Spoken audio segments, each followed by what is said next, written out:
नमस्कार, मैं हूं नरेश। आपका स्वागत है संस्था समाचार कार्यक्रम में। जी हां, आज संत आशाराम जी बापू को जहां कुछ लोगों के द्वारा झूठे इल्जाम लगाकर फंसाने का प्रयास किया जा रहा है, वहीं दूसरी ओर अहमदाबाद में धर्म रक्षा मंच के द्वारा आयोजित विराट संत सम्मेलन में संतों के द्वारा उनको खुलकर समर्थन प्राप्त हुआ है। संतों ने खुलकर ये ऐलान किया है कि वो संत आशाराम जी बापू के समर्थन में हैं। वहीं दूसरी ओर उनका यह भी कहना था कि आज षड्यंत्र करके संत आशाराम जी बापू को फंसाया जा रहा है। अखिल भारतीय हिंदू महासभा के अध्यक्ष स्वामी चक्रपाणी जी महाराज द्वारा भी संत आशाराम जी बापू को पूर्ण समर्थन देने का ऐलान कर दिया गया है, जिससे आज संत आशाराम जी बापू के विरुद्ध षड्यंत्र कर रहे षड्यंत्रकारियों के दिल में डर व्याप्त हो गया है। जो टीवी पे बैठते हैं, चाहे अन्य भी जो विरोध करते हैं बापू का, कि बापू तो संत ही नहीं है। एक दिन तो आप लोगों ने देखा होगा, टीवी पे बोला कि बापू तो संत ही नहीं है। क्यों नहीं संत है भाई? तो हमने भी कहा, मैं भी कहता हूं संत नहीं है, वो तो संत शिरोमणि है। संत कहते हैं। अब देखो, संत तीन प्रकार से, हमारे पूज्य संत चरण बैठे जानते हैं, सब विद्वान है। संत के तीन चरण होते हैं। क्या होते हैं? एक साधक होता है। साधक का क्या साधना करता है? देखो, बापू ने 50 वर्ष तक साधना किया। एक दिन में संत नहीं बने, एक दिन में करोड़ों लोग नहीं जुड़ गए। 50 वर्ष तक साधना किया। पहले साधक होता है, फिर सिद्ध होता है। सिद्ध जो बोल दे वही हो जाए। और सिद्ध, देखो सिद्धता का, हेलीकॉप्टर से गिरे और बच गए, ये सिद्धता का जीता जागता उदाहरण है। और तीसरा आता है साधक, सिद्ध और संत। उसके बाद संत। संत की क्या पहचान है? कि वो हर परिस्थिति में सम रहे। वो आप कितने भी गाली देते रहो, कहेगा कोई नहीं, तुम्हारा भी कल्याण होगा। देखो, बापू जब पकड़े गए, जब जहाज में उन पे टीवी वाले दिखा रहे थे, देखो इनका चेहरा लटक गया, उदास हो गए। वो एक्चुअल उदास नहीं हुए थे, वो तो देख रहे थे कि बस अब तो विभाजन हो ही जाएगा, पता समाज को चल जाएगा कि असुर पक्ष कौन है और सूर पक्ष कौन है, पांडव कौन है, कौरव कौन है। और आप सब पूरी दुनिया देख रही है। तो निश्चित रूप से सम का भाव था। यही संतत्व का सबसे बड़ी पहचान है। हम बापू से जब जेल में मिलने गए तो 3 प्रश्न मैंने किया। हमने कहा, बापू आपके शिष्य बड़े दुखी हैं, आपके जेल में जाने से बहुत दुखी हैं, बहुत रो रहे हैं। कई लोगों ने तो खाना पीना सब छोड़ दिया है। ये भी जानते हैं कि आपकी लीला है। अगर आप नहीं चाहते तो दुनिया की कोई ताकत आपको पकड़ नहीं सकती। लेकिन बापू ये बताओ, कब तक बाहर आओगे? तो बापू मेरे तरफ देखने लगे। हमने कहा, आप कब तक आओगे? क्योंकि काफी लोगों ने भोजन छोड़ दिया है। तो 1 मिनट ऊपर देख करके बोला, अच्छा तो ऐसा करता हूं, कल से मैं अन्न जल में भी छोड़ देता हूं। मैंने कहा, नहीं नहीं नहीं नहीं, ये तो अनर्थ हो जाएगा। हमारे साथ कई लोग थे। अब बताओ, जो अपने भक्तों की, जो अपने शिष्यों के अन्न जल छोड़ने की बात सुन करके और वो अन्न जल पूरी अन्न जल छोड़ने को तैयार हो जाए, वो कभी अपने भक्तों को दुखी देख सकता है? वो अपने भक्तों को कभी इस तरह की वो हरकत कर सकता है? कदापि नहीं। आसाराम बापू देखो, चाहे भुज का भूकंप हो, चाहे उत्तराखंड की त्रासदी हो, भुज में भूकंप आता है, बापू के हृदय धक धक करने लगता है। तुरंत सेवा में उनके सेवक लग जाते हैं। उत्तराखंड में त्रासदी आती है, तुरंत उनके सेवक लग जाते हैं सेवा में। गरीबों को जब दीपावली और होली भी लोग अपने घरों तक सीमित, एक फ्लैट में सीमित होकर के मनाते हैं, बापू जाकर के आदिवासी क्षेत्रों में गरीबों में दीपावली को दीप जलाते हैं, होली उनके साथ मनाते हैं। और धर्म और संस्कृति पे जब प्रहार होता है तो बापू मुंह तोड़ जवाब देने के लिए अपने भक्तों का आह्वान करते हैं। बताओ, ये कितनी बड़ी महानता है। आज ऐसे संतों का क्या स्थान जेल में है? जब चमन को सींचना था खून से तो सींचा बापू ने। जब चमन को सींचना था खून से तो सींचा बापू ने। और जब चमन में बहार आई तो कहती हो तेरा कोई काम नहीं, ये नहीं चलेगा।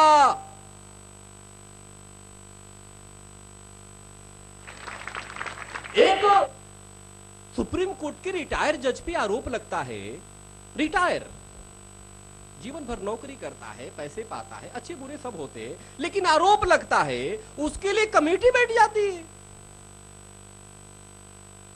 और एक सुप्रीम सोल का प्रतिनिधि करने वाला आसाराम बापू पे आरोप लगता है, वो जेल जाते हैं। ये संविधान, एक तरफ संविधान कहता है कि सबको बराबर का अधिकार है, उसके लिए कोई जांच कमेटी नहीं बैठती। ये ऐसी धरती है जिस पर हर सय का ढंग निराला है, मगरिब से सूरज चढ़ता है, हर दरिया उल्टा बहता है, हर आंखों वाला अंधा है, हर कानों वाला बहरा है, जो मुखलिस है, जो सच्चा है, वो जहर का प्याला पीता है, जो राइन है, जो झूठा है, वो देखो कितना ऊंचा है। हर नाहली में यार बनी, हर जौहर काबिल रोता है, अंजाम गुलिस्ता क्या होगा, हर साख पे उल्लू बैठा है, हर साख पे उल्लू बैठा है। बापू से मैंने कहा, जब बापू थोड़े उदास हो गए तो बापू से मैंने कहा, बापू एक चीज मेरे धन्यवाद भी देने आया हूं। तो बोले क्या? हमने कहा ये देने आया हूं कि आपने तो भक्तों को हरिओम राम राम जय श्री राम खूब जाप करवाया, लेकिन एक आश्चर्य की बात है कि समाज इतनी नास्तिक है। आज क्या नास्तिक और दूसरे संप्रदायों के लोग भी राम राम राम राम आसा राम राम के आसा राम के आसा राम क्या है भगवान, उनका भी बस आपने कल्याण कर दिया। अब तक तो कुछ सनातनियों को ही राम राम जपवाया था, तो जितने नास्तिक है बस राम राम राम राम। आप ये बताओ, अब तक तो 1,08,000 बार जप लिए होंगे, और कितना जपवाओगे? तो हंसने लगे। एक पुलिस वाला देख रहा है, झांक रहा है कि कमरे में क्या हंस रहे हैं भाई। तो हमने कहा ओके, तुम चिंता मत करो। ये स्थिति, हमने कहा बस राम राम राम राम नारायण नारायण और चक्रपाणी चक्रपाणी चक्रपाणी। अपने हिंदू धर्म की तरफ से, सनातन धर्म की तरफ से राष्ट्र का प्रतिनिधित्व कहीं किया, विश्व में धर्म संसद को संबोधित किया, तो आसाराम बापू है। तुम कहते हो कि संत नहीं है, सरकार ने वो भी भेजा। वो चाहते तो विदेश में पूरी बड़े से बड़े द्वीप खरीद सकते थे, वहां पे अपने राज्य करते। वो तो कभी नहीं गए। जननी जन्म भूमश्च स्वर्गादपि गरीयसी, उन्होंने कहा ये स्वर्ग से भी महान है। आग लगी एक वृक्ष में, जल रहे सारे पात, तुम पंछी उड़ते नहीं, पंख तुम्हारे पास। एक वृक्ष में आग लग जाता है तो कोई पूछता है, आग लगी एक वृक्ष में, जल रहे सारे पात, तुम पंछी उड़ते नहीं, पंख तुम्हारे पास। तो पक्षी जवाब देती है, फल खाया इस वृक्ष का, गंदे किन्हे पात, धर्म हमारा यही है, जल मरे वृक्ष के साथ। बापू ने प्रण किया कि जहां पे हमारा जन्म हुआ, देखो एक राम थे त्रेता के, वो चाहते तो लंका ले सकते थे, सोने की लंका थी, लेकिन उनको वो नहीं रोचा, उन्होंने सोने की लंका को स्वीकार नहीं किया, वो पुनः अयोध्या आए। अब बताओ, और वर्तमान में तो राम का चरित्र तो आसाराम जी से ही मिलता है, दूसरा कौन है? वो चाहते तो अमेरिका जा सकते थे, अमेरिका तो नहीं गए, इंग्लैंड तो नहीं गए, भारत में रहे। जो लोग कहते हैं, जब हम कहते हैं कि कल ही हम उदाहरण दे रहे थे टीवी पे, राम भी आए कृष्ण में, रोक रहा है, नहीं नहीं नहीं नहीं, रुकिए रुकिए रुकिए, राम कृष्ण से तुलना मत करिए। क्यों भाई?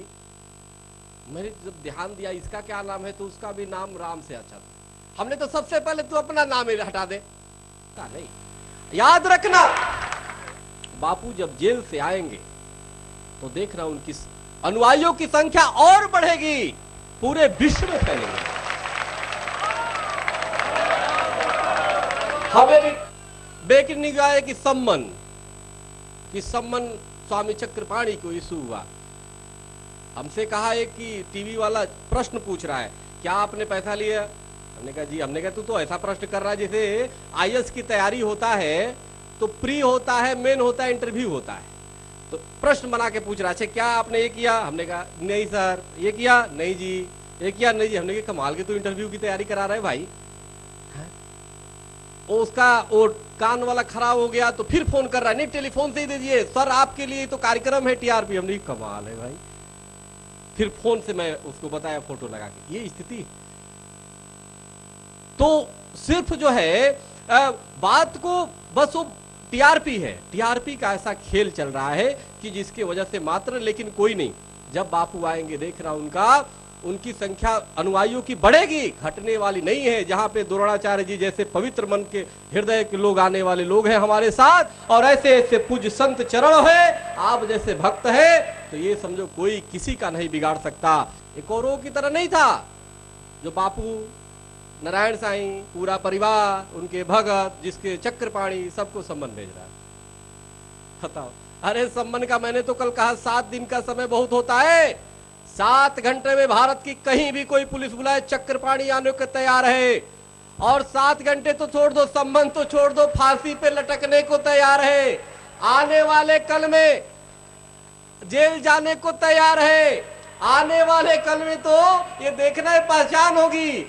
जैसे अच्छा जो नेता होता है उसको माना जाता है तू जेल घूम के आया क्या, तो उसी तरह संत से पूछा जाएगा आप जेल घूम के आए, तब ठीक है। जितनी बार जेल जाएगा वही अच्छा संत कहलाएगा। देखना आने वाले कल में वही स्टाम्प होगा। तो चक्रपाणी जैसे लोग जेल जाते हैं धर्म के लिए, सनातन धर्म के लिए, राष्ट्र के लिए, तो इससे बड़ा सौभाग्य की तो बात कुछ हो ही नहीं सकती। वो गुरु भी धन्य हो जाता है जो आप जैसे शिष्य को पा जाए, और आप भी धन्य हो जाते हो जो आसाराम बापू जैसे गुरु पाए। तो जहां पे आसाराम बापू, जहां पे देखो कितनी बड़ी चमत्कार हुई कि जितने नास्तिक हैं, चाहे चैनल वाले हों, चाहे वो सब राम राम, आसाराम आसाराम, नारायण नारायण नारायण, चक्रपाणी चक्रपाणी चक्रपाणी, हे भगवान। देखो तो कोई नहीं, बल्ले बल्ले करो, सब अच्छा होगा, आनंद होगा। और अपनी सरकार है, लेकिन बस इतना जरूर चाहते हैं कि सबके साथ, अगर संवैधानिक दुनियावी चीज है तो न्याय सबको हो। आप देखो बापू गए, हमने पहले दिन 31 तारीख को गए, मैंने उसके बाद ही कहा था देखना प्रकृति का आपदा आएगा। 3-4 बार पृथ्वी हिली। एक बार तो मैं स्टूडियो में बैठा था नोएडा, और उस समय बात हो रही थी तो हिल गई। तो हमने कहा तुम लोग के साथ गेहूं के साथ घून भी पीसा जाएगा, मैं भी मारा जाऊंगा।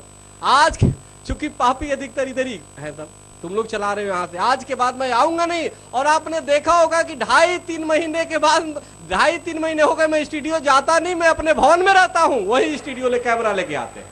मैंने कहा मुझे तुम्हारे साथ नहीं मर रहे, तुम करो जो कर। एक ने कहा कि आप पहले कहा अरे चमत्कार, आप कह रहे थे चमत्कार हुआ नहीं, कुछ वो तो हुआ ही नहीं। हमने कहा चमत्कार कितने हुए? हर व्यक्ति नास्तिक भी राम राम जप रहा है, ये चमत्कार नहीं है? नारायण नारायण जप रहा है, मेरा भी नाम चक्रपाणी चक्रपाणी जप रहा है, ये चमत्कार नहीं और क्या है भाई? इतिहास गवाह है, शास्त्रों में पूज्य संत चरण जानते, एक बार राम लेने से कितने लोग को मोक्ष मिल गई, मुक्ति मिल गई है? ये चमत्कार नहीं है। बोला कि आप प्रकृति का आपदा नहीं आई। हमने कहा तू क्या चाहता, पृथ्वी उलट जाए पूरी तरह? अरे बापू भी सोच रहे छोड़ो यार कोई बात नहीं, तो हमारे कहने से थोड़ा बड़ा आगे, बापू तो क्षमा कर रहे हो, संत है, हम जैसे लोगों की व्यथा है, तो निश्चित रूप से समझो कि यूनान मिस्र रोमा सब मिट गए, यहां से कुछ बात है कि हस्ती मिटती नहीं हमारी। तो क्या बात है कि ऐसे संतों का आशीर्वाद है भारत पे, जिसकी वजह से हमारी संस्कृति और धर्म पे कोई छू भी नहीं सकता, कोई आंख भी नहीं दिखा सकता। जहां एक और संत समाज के द्वारा खुलकर आज संत आशाराम जी बापू को समर्थन देने का ऐलान कर दिया गया है, वहीं धर्म रक्षा मंच के इसी मंच पर पधारे अधिवक्ता श्री BM गुप्ता जी ने भी संत आशाराम जी बापू का खुलकर समर्थन किया। उनका कहना था कि संत आशाराम जी बापू पर लगे सारे आरोप और जितनी भी धाराएं और कोर्ट केस चल रहे हैं वो सभी झूठे हैं। ऐसा कहा जाता है कि संत फकीर और युग पुरुषों के एक रूप नहीं होते, 70,000 रूप होते हैं। आज घट घट में बापूजी का फोटो लगा हुआ है, साधकों के दिल में बापूजी बसे हुए हैं। आज यही बात सबूत है कि संत का शारीरिक रूप अलग है और उसके सूक्ष्म रूप अलग हैं, और सूक्ष्म रूप से बापूजी आज भी हमारे साथ हैं। तेजाब की मार सिर्फ सोना सहन कर सकता है और अन्य धातु सहन नहीं कर सकती। ग्रहण सूर्य ग्रहण होता है, चंद्र ग्रहण होता है, क्या और छोटे ग्रहों पर कभी ग्रहण लगते सुना है? आज ये जेल जाना बापूजी का एक ग्रहण है, और ग्रहण किसी सत्कर्म के लिए आया है, और सत्कर्म यह है कि पब्लिक में जागृति आए। आज अगर देखा जाए, पेपर अगर रोज पढ़ते हैं, टीवी भी देखते हैं, हमारे भारत देश का संचालन गुंडे खूनी लुटेरे कर रहे हैं। विधानसभाओं में देखो, लोकसभाओं में देखो, डाकू खूनी लुटेरे आज राज का संचालन कर रहे हैं, और सुप्रीम कोर्ट ने भी कह दिया कि जेल में रह के भी वो इलेक्शन लड़ सकते हैं। यह हमारी कानून व्यवस्था है। लेकिन किसी भारतीय ने इसका विरोध नहीं किया, किसी पॉलिटिकल पार्टी ने इसका विरोध नहीं किया, किसी ने इसका विरोध नहीं किया, और हम जो है चुपचाप ये सहन करते रहे कि हाँ, गुंडे लुटेरों को देश चलाने दो। अरे जिस देश में एक पटे वाले की प्यून की अगर कहीं अपॉइंटमेंट करनी होती है तो वहां उसकी लायकात देखी जाती है, शारीरिक क्षमता देखी जाती है, कोई क्रिमिनल केस है या नहीं वो देखा जाता है। एक पटे वाला जिसका काम है टेबल साफ करना, कुर्सियां साफ करना, पानी पिलाना या फाइल इधर से उधर करना, एक पुलिस कांस्टेबल की भर्ती में शारीरिक लायकात ये वो सब देखा जाता है, जिसका काम कुछ नहीं है, वर्दी पहन के खड़े रहना, लकड़ी पकड़कर और सलाम करते रहना। और इतनी बड़ी जिम्मेदारी, देश का संचालन करने की जिम्मेदारी खूनी लुटेरे और डाकुओं को दी जाती है। आज सही में ये कहा जाता है, और धर्म में सुना भी है और बुजुर्गों के मुंह से भी सुना है, कि इस धरती का पूरा वजन शेष नाग के सर पर है। लेकिन साथ ही मैं ये भी कहूंगा कि इस धरती पर जो हम लोग आज विराजमान हैं या हैं, वो जति सती और संतों की शक्तियों से विराजमान है, और उससे यह धरती टिकी हुई है, नहीं तो कभी की रसातल में चली जाती। क्योंकि सिवाय अन्याय, घोर पाप के सिवाय कुछ नहीं चल रहा अब इस दुनिया में। सिर्फ इसे रोका जा रहा है तो संत रोक रहे हैं। मैं इस बात पर काफी संतों ने जो है आपको सब कुछ कहा है, लेकिन सिर्फ मैं 2008 से आज तक की जो लीगल घटनाएं हैं उसके बारे में छोटी सी एक रूपरेखा आपको बता दूं। दीपेश अभिषेक नाम के दो बच्चे 5 और 6 या 7 साल के आसपास के जो गुरुकुल में पढ़ते थे, वो बच्चे किसी कारणवश गुरुकुल से बाहर निकले, रास्ता भूल जाने से या नदी में नहाने के शौक से वो नदी की ओर गए। चौमासे की सीजन थी, नदी में पानी आया हुआ था, कुछ बाढ़ का भी पानी आ रहा था, और बच्चे दोनों डूब गए नदी में और डूब के मर गए। एलिगेशन उन पर यह लगाया गया बापूजी के आश्रम पर कि काली विद्या होती है, मैली विद्या होती है। वहां किसी मिनिस्टर को प्राइम मिनिस्टर बनाने के लिए बच्चों की बलि दी गई है, इस तरह के आक्षेप लगाए गए। अच्छे अच्छे पुलिस ऑफिसरों ने, एफएसएल की टीम ने पूरा आश्रम छान मारा, लेकिन कोई मैली विद्या का एविडेंस वहां नहीं मिला। आईजी तक के लेवल के ऑफिसरों ने कई बार आश्रम की धरती को छान मारा, एक एक ग्रुप छान मारे, लेकिन ऐसी कोई चीज नहीं मिली कि जहां मैली विद्या का प्रयोग होता हो। इसके बाद बच्चों पर जो है 304A की कुछ आश्रम के ट्रस्टियों पर जो है ऑफेंस लगाया गया। व्यथित व्यक्ति दीपेश अभिषेक के पिताओं ने पिटीशन फाइल की कि भाई ये 302 का गुना बनता है, बच्चों को मार डाला गया है। चलो वो भी हाई कोर्ट में चली पिटीशन है, और हाई कोर्ट ने जो है 302 और बाकी की सारी पिटीशनें डिसमिस कर दी। सिर्फ 304A नेग्लिजेंस एंड ओमिशन का गुना बनता है और 304A का ऑफेंस है, और इसलिए सिर्फ 304A की कलम कोर्ट में रखी, ऑफेंस में रखी। मैटर सुप्रीम कोर्ट गई। सुप्रीम कोर्ट ने भी गुजरात हाई कोर्ट का जजमेंट कंफर्म किया, और पुलिस ने 304A में चार्जशीट फाइल की। इसके बाद बापूजी का दुनिया जानती है कि जहां आदिवासियों को लोभ लालच पैसे की देकर उन्हें क्रिश्चियन बनाया जाता है, बापूजी रिकन्वर्ट करके उन्हें फिर से हिंदू बनाते। झारखंड से लेके गुजरात की आदिवासी पूरी पट्टी अगर देखी जाए तो बापूजी के नाम का रेशन कार्ड आदिवासियों को दिया गया है। हर महीने अनाज, कपड़ा, बर्तन, पैसे उनको दिए जाते हैं। उनके लिए मकान बनाया जाता है, उनको रहने के लिए मकान दिया जाता है। हर तरह की आर्थिक मदद उनको दी जाती है। आज ये चीज क्रिश्चियन मशीनरियों को सहन नहीं हुई कि हम मेहनत कर करके जो हिंदू आदिवासियों को क्रिश्चियन बनाते हैं और संत आसाराम जी उनको रिकन्वर्ट करके फिर से हिंदू बना लेते हैं, तो हमारा तो सारा पैसा और मेहनत बेकार जाती है। आज ये जेलसी, ये वैर भावना, ये वृत्ति उन क्रिश्चियन मशीनरियों के बीच में आई और बापूजी ने पता नहीं किस मूड में संत के मुंह से ये शब्द निकल गए कि ये सारा जो है राहुल जी और सोनिया जी की करतूत है और उनकी वजह से ये सारा हो रहा है। बस चाहिए था क्या? वैद्य ने कहा और ढाल मिल गया। इसी तरह इन लोगों को, कांग्रेस की सत्ता को, कांग्रेस की पार्टी को कुछ बहाना मिल गया कि बापूजी को किस तरह दबोचा जाए, किस तरह उन्हें धरपकड़ की जाए। सोचते सोचते उन्हें ये एक पार्टी मिल गई। पता नहीं किस लालच में वो तैयार हुई और उसने जो है 8 दिन के बाद दिल्ली में जाके एक फरियाद रेप की लिखाई। उस लड़की का मेडिकल चेकअप दिल्ली के डॉक्टरों ने हॉस्पिटल में, सिविल हॉस्पिटल में हुआ। मैंने पूरी चार्जशीट पढ़ी है, मेडिकल सर्टिफिकेट भी पढ़े हैं, पूरी फरियाद पढ़ी है, पूरा इन्वेस्टिगेशन पेपर जोधपुर के पढ़े हैं। कहीं भी रेप का एलिगेशन नहीं है लड़की का। मेडिकल चेकअप के अंदर उसका हाइमेन इंटैक्ट है।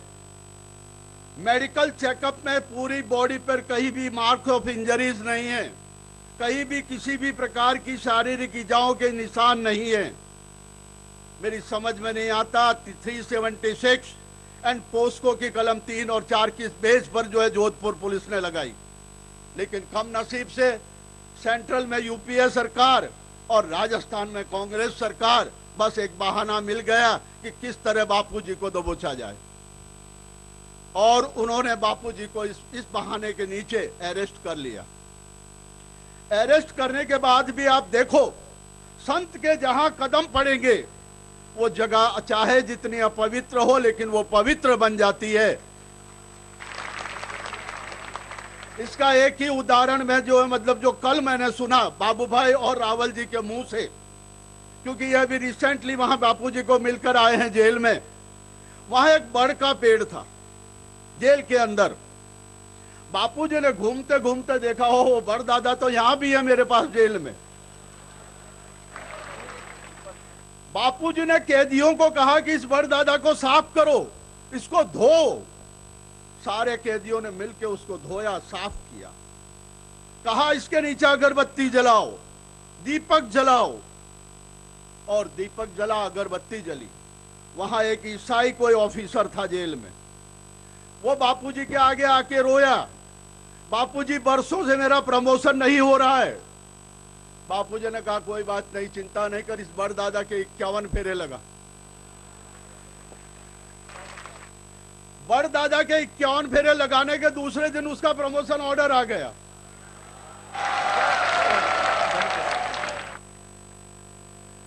आज बाबू भाई, रावल जी, नीताजी वैद्य, ये 3-4 कलाक तक जब बापूजी को मिलने जाते हैं तो 3-4 कलाक बाहर बैठना पड़ता है। वहां जो भी गार्ड पुलिस वाले होते हैं वो ड्यूटी क्या करते हैं उनको खुद को पता नहीं है, बस बापूजी के गुणगान ही गाया करते हैं। आप सोचो, जहां पर गुनहगारों की बस्ती है, जहां से एक छटा हुआ गुनहगार जेल में बंद है, आज उस जेल को भी पवित्र बना दी बापूजी ने। इसलिए हमें इस बात का दुख नहीं रखना चाहिए कि बापूजी वहां जेल में है, लेकिन बापूजी वहां कैदियों का जीवन सुधारने के लिए गए हैं।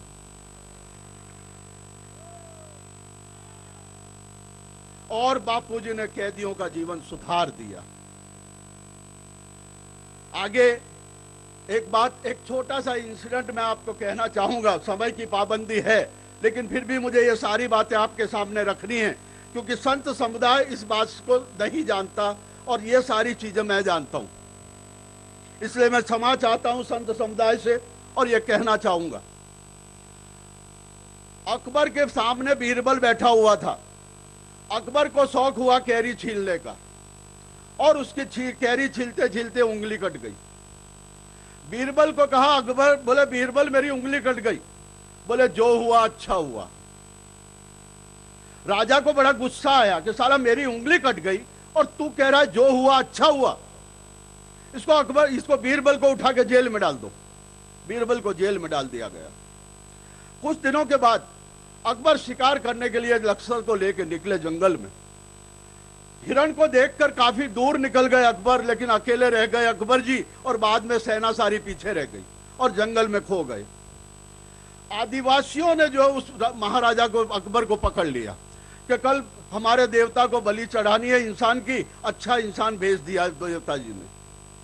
ले गए पकड़ के, उसे नहलाया धुलाया, तैयार किया। पुजारी ने कहा देख लो कहीं से दागी तो नहीं है, क्योंकि दागी की बलि देवता नहीं स्वीकारेगा। देखा गया तो उंगली कटी हुई थी। बोले ये दागी है, इसको छोड़ दो, इसकी बलि देवता जी नहीं स्वीकारेंगे। आए राजसभा में, बीरबल को बुलवाया। बोले बीरबल तूने ये कहा था कि जो हुआ अच्छा हुआ। चल मैं तो बच गया, नहीं तो मेरी तो आज बलि कल बलि चढ़ गई होती वहां देवता जी पर। तेरे को मैंने जेल में डाल दिया, तेरे लिए क्या अच्छा हुआ। बोले भगवान तुम्हारी सेना पीछे रह गई थी, लेकिन मैं तुम्हारे साथ होता, वो तुम्हें छोड़ देते और मेरी बलि चढ़ा देते।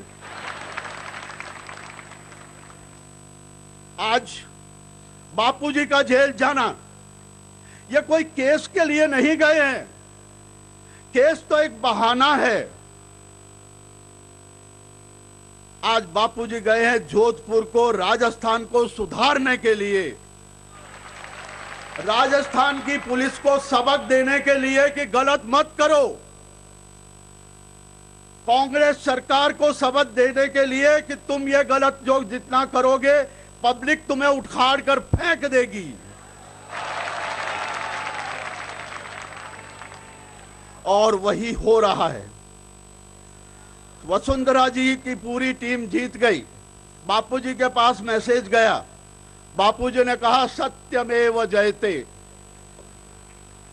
जब बापूजी कोर्ट में गए तो जज साहब ऊपर से कहते हैं कि बापूजी आपने ये कहा था कि सत्यमेव जयते।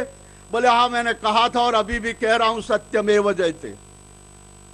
आप सोचो बापूजी के ये 3 शब्द आज जज के दिमाग में भी अथड़ा रहे हैं। और आज उसने कहा कि बापूजी आप ये शब्द बोले थे। बोले हाँ मैंने कहा था और अभी फिर कह रहा हूं कोर्ट में सत्यमेव जयते।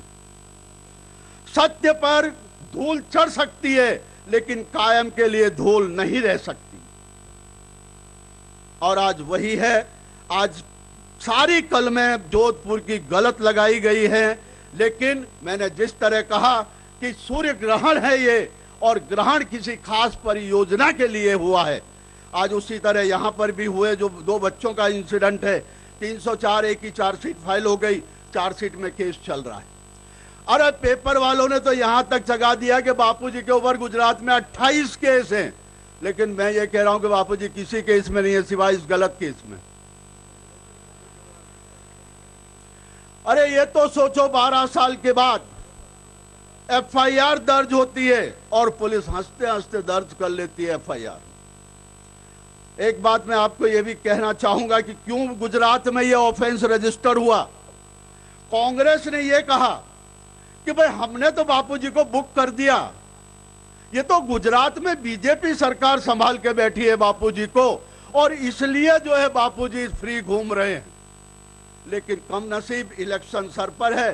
बीजेपी ने भी सोचा कि अपन भी कुछ करो और बापूजी के खिलाफ कोई गुनाह दाखिल करो, और उन्होंने ये गलत गुनाह 12 साल पहले का एक कोई बनाव खड़ा करके और ये रजिस्टर कर दिया। आप देखिए पूरे केस के अंदर सिर्फ बापूजी के सिवाय बाकी सभी जो है बेल पर है। लक्ष्मी मैया बेल पर है, भारती जी बेल पर है, और जितनी भी दूसरी साधिकाएं पकड़ी केस में हैं सभी बेल पर है। यानी कहने का मतलब यह है कि ये सारे गलत आक्षेप है और गलत आक्षेप कायदा की प्रक्रिया के द्वारा ही साबित होंगे कि ये गलत है और बापूजी एक दिन दीप्यमान बनकर आएंगे और हमारे बीच आएंगे। वो दिन दूर नहीं है। एक छोटी सी बात कहने के बाद मैं अपनी आपसे रजा लूंगा। अमिताभ बच्चन के पेट में एक इजा हुई थी। डॉक्टरों ने हाथ अद्धर कर दिए थे कि इसका कोई इलाज नहीं है, लेकिन उसका एक इलाज था। सभी पुरुषों ने, व्यक्तियों ने, चाहकों ने अपने अपने मजहब में दुआएं मांगी कि अमिताभ बच्चन की बीमारी को दूर करो और उसको अच्छा करो। मैं उसी तरह सभी श्रोताओं से हाथ जोड़कर विनती करता हूं कि सभी ये प्रार्थना करो प्रातः उठ के कि बापूजी जल्द से जल्द हमारे बीच आए, सदैव बीच में आए। सूक्ष्म रूप से तो है, लेकिन सदैव हमारे बीच में आवे। और ये रोज सुबह हर व्यक्ति, हर साधक, हर शिष्य ये प्रार्थना करेगा तो मैं मानता हूं कि वो दिन दूर नहीं कि बापूजी सदैव हमारे बीच होंगे। नमस्कार। जहां एक और अहमदाबाद में हुए संत सम्मेलन में संत आशाराम जी बापू का आज खुलकर समर्थन किया गया, वहीं दूसरी ओर ये पहली बार नहीं है, भारत भर के अनेकों जगह से संत आशाराम जी बापू को समर्थन प्राप्त हो रहा है। दिल्ली, बॉम्बे कहें या फिर कर्नाटक या बेंगलोर कहें, संत आशाराम जी बापू के समर्थक हर जगह पर संत आशाराम जी बापू की रिहाई को लेकर मौन रैलियां तथा धरने कर रहे हैं। ऐसे अनेकों हिंदू संगठन तथा संत जगह जगह पर आकर संत सम्मेलन कर रहे हैं और संत आशाराम जी बापू को पूर्ण समर्थन प्राप्त हो रहा है। ऐसी अनेकों खबरें जो आप तक नहीं पहुंच सकी, उसको हम आप तक लगातार पहुंचाते रहेंगे हमारे इसी कार्यक्रम संस्था समाचार के द्वारा। तब तक के लिए इजाज़त दीजिए। नमस्कार।